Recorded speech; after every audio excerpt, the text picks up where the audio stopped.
Hey guys, Cam from 15, back at it with another video for you guys, back with another One Piece anime episode review for you guys. And actually, just in terms of One Piece content on the channel, you're getting a dual One Piece content. I'm not only talking about the manga chapter, I'm also talking about this week's anime episode, which I'm about to talk about, which, again, we get another visually animated, stunningly great episode done by Toei, but obviously a great moment from Nico Robin, which, let's be honest, Nico Robin hasn't gotten a lot of good influential like moments. Like hell, if we're talking about fights, like this is one of the few fights that it's like she literally has gotten a one-on-one fight and it's actually given time. Like, we know Robin barely gets any one-on-one fights in the series as a whole. Um, you know, and if anything, if she would have those one-on-one fights, it would just be pretty much that quick and it would be over with. And it's like, put some respect on Robin's name. Like, I remember back when Robin was first introduced, she was actually a pretty badass character. And she was actually pretty interesting and cool. But, as she joined the Straw Hat crew, you know, really it's like okay, when she was introduced she was all Miss Sunday, and she had an interesting premise to what was going on and everything. Then she ended up joining the Straw Hats. Her story and her backstory takes center stage and everything, um in the Ennis Lobby slash Water 7 arcs, respectively. That gets her character so damn interesting. And then, after a while, after that arc, she really doesn't do much of anything. If anything, she's just a character that just, well, I guess you can say for a better use. What is it? Actually, cool. Hold on a quick sec. Sorry, I had to reset my internet thing that was acting up, but yeah, after Enna's lobby, you know, she doesn't really do anything. She didn't really do anything in the Thriller Bark arc. Didn't really do anything in the Sabati Archipelago arc. Um, you know, Obviously we knew where she was at, and then during the time skip, the 2 year time skip, we knew she was with the Revolutionary Army. Comes back, really doesn't really do anything throughout kind of majority of the pre-time skip portion of One Piece. Yes, she's an implement in terms of helping out with Dressrosa and everything. Um, but other than that, we see how she doesn't really do anything. Hell, even in Dressrosa, she doesn't get a one-on-one fight. She pretty much, in a way, kind of somewhat just assists Kyros, in trying to take down Diamante. And even then, I would say here her two biggest moments in that arc is either when she's trying to take on Cavendish, and turning back to his senses, or helping out with the Diamante stuff with Kyros. But other than that, she really doesn't do anything.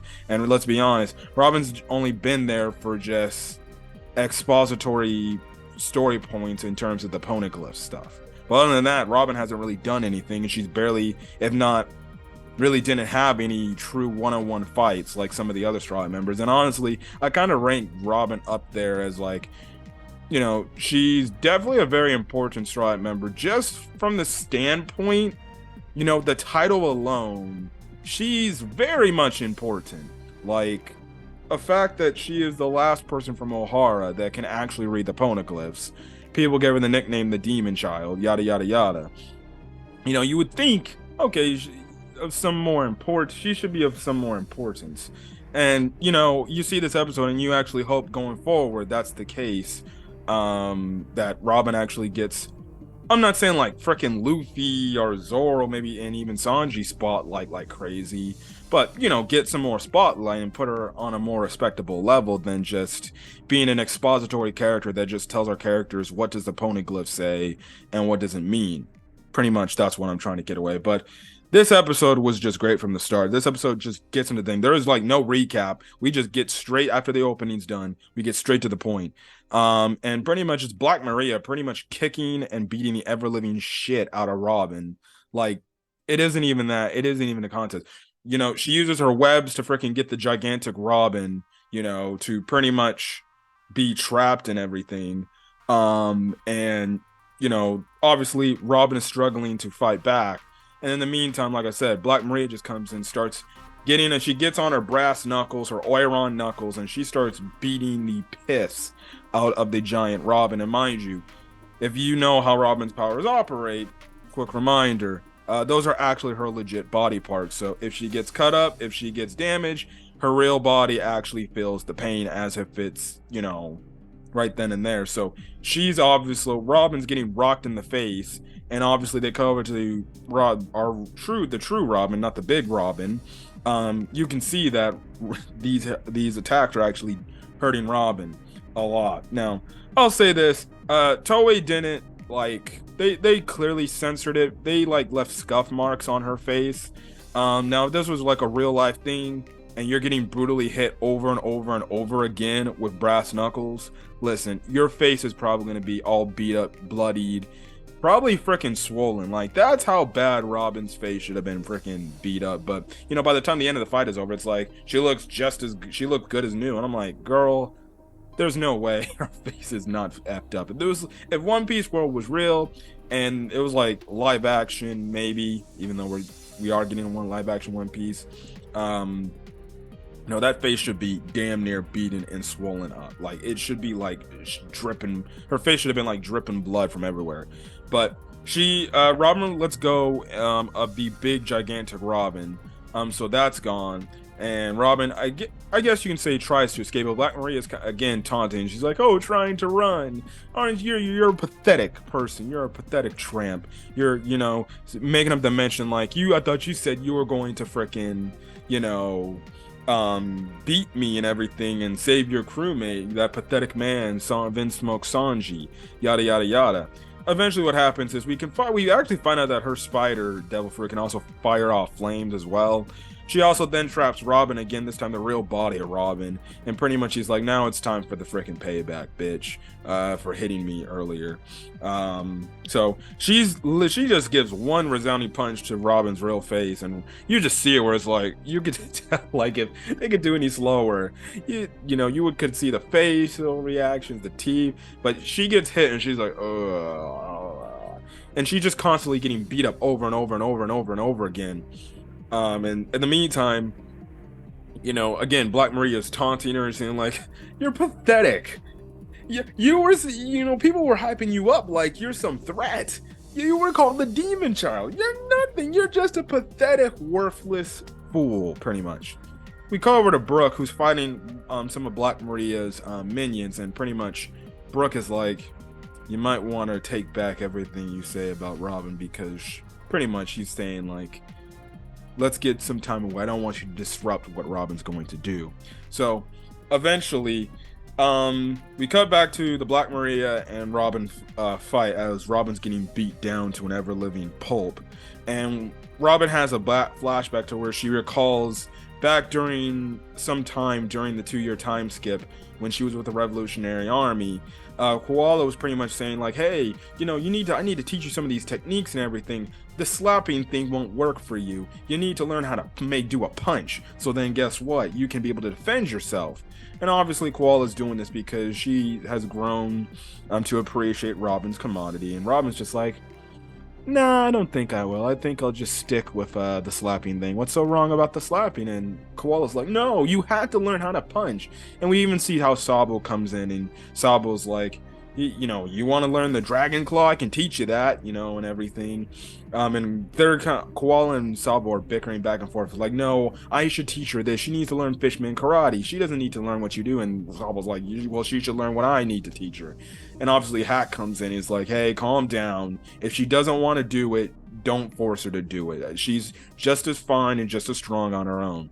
And eventually Robin's like, "You know what? Actually, maybe I'll learn it a bit." So we get this amazing scene where we see how Koala is teaching Robin how to do this Fishman Karate attack, and we even see how Robin is in the form of doing it. So it was pretty cool.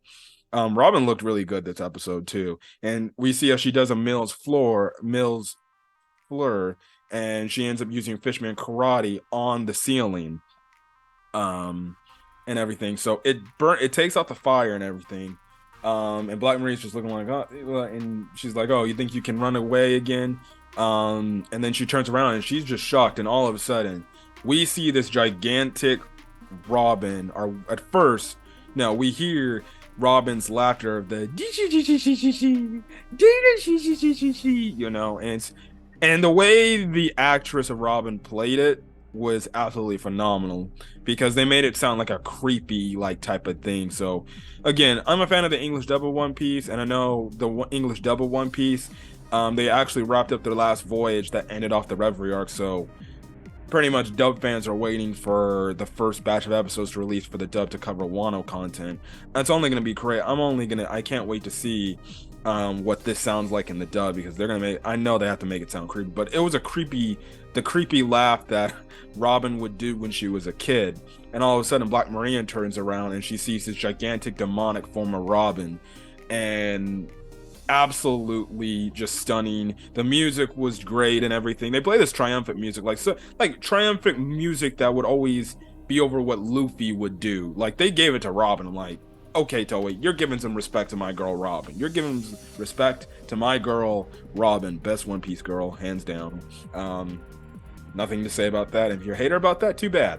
And she ends up freaking just getting a hold of Black Maria, putting her in this pretty much putting her in this stuck thing. Say like this thing is Black Maria.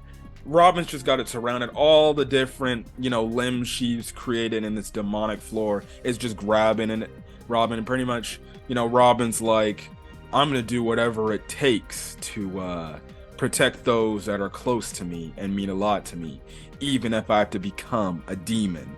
And she unleashes I guess her new transformed state, or her new ability called Demonio Fleur. And she just absolutely, and the way the friggin' anime does it, man, it was when I read this part in the manga, it was like insane, but just watching this in the anime, I'm like, oh frick, man. I would have probably have to go back and see how the manga chapter is for that, but my goodness, the anime did a great job at adapting this moment. And again, just when you see Robin freaking just like doing what she typically does, the whole clutch thing, it just felt different here, because it's like you could hear, like, as you're hearing the screeching and everything, it's like you could hear Black Maria's bones like literally breaking. And even after she clutches and snaps Black Maria and defeats her, I was like, oh, did she like kill Black Maria? Still to this day, I don't know if she actually did. Honestly, it would not shock me if she actually did kill Black Maria, because I'm sorry. She looked like, just even the way, and like the ways when she when she finished off Black Maria, I'm like, it sounded like she broke her damn back so bad that she might have died. So yeah, Black Maria's minions just get a glimpse of the demon form of Robin, and they're just, oh my god, they end up getting defeated. And that's pretty much where we're left off.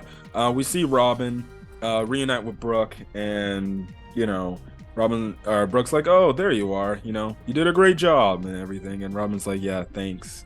And she pretty much passes out, which it seems like this new ability of hers, it drains a lot of her stamina. Makes sense. So in other words, in a way, Robin's got a pretty intimidating power boost here. So it was a really cool moment. The animation looked very beautiful and everything, and I just can't wait to see whenever Robin's going to use this ability again, because she's going to be using this in another big moment at some point down the future of the story.